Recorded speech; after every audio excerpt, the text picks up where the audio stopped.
তখন রাম গুণগুণ কীর্তন করতে করতে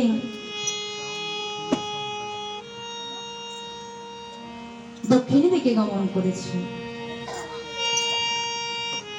তো দক্ষিণ দিকে যেতে হলে তমসা নদী পার হয়ে যেতে হয়। সকালে যখন তমসা নদীর কিনারায় যে উপস্থিত, এদিকে ঘোড়া কি করেছে, এক লম্পে তমসা নদী পার হয়েছে। জল স্পর্শ করে নাই বলে তমসা নদী কুপিত হয়ে বলেছে, যেমন ক্ষুদ্র নদী দেখে আমায়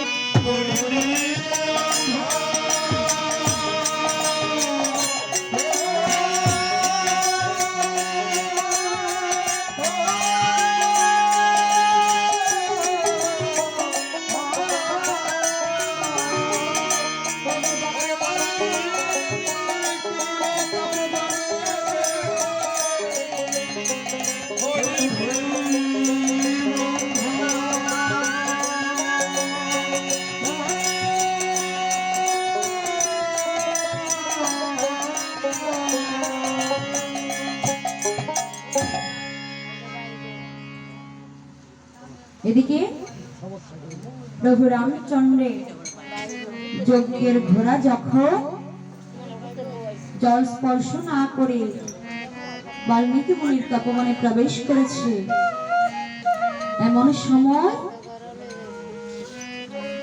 মুনি ঠাকুর মনে মনে ভাবছে কি,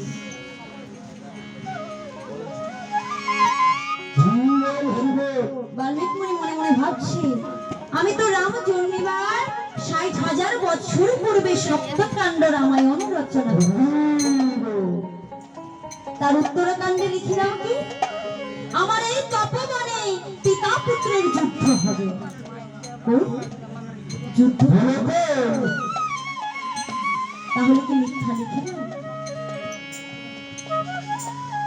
মুনি ধ্যান করতে বসেছি, দেখতে পেল কি প্রভু রামচন্দ্রের যজ্ঞের ঘোড়া এই তপবনে প্রবেশ করেছে, এখন নিশ্চয় যুদ্ধ হবে। তখন মুনি ঠাকুর কি করেছে, মুনি ঠাকুর দ্রুতগতিতে সীতা দেবীর নিকটে গমন করেছে। সীতা দেবীর নিকটে গিয়ে বলছে, মা গো, তুমি আমায় ভিক্ষা দাও।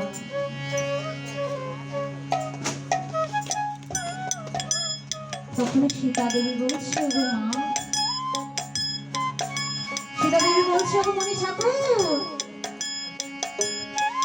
আমি হয়েছি দুঃখের চিরকাল, আমার কোনো স্বর্ণ অলংকার নাই, আমি আপনাকে কি ভিক্ষা দেব?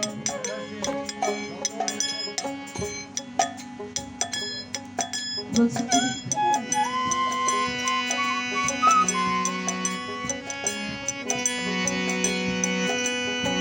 ভিক্ষা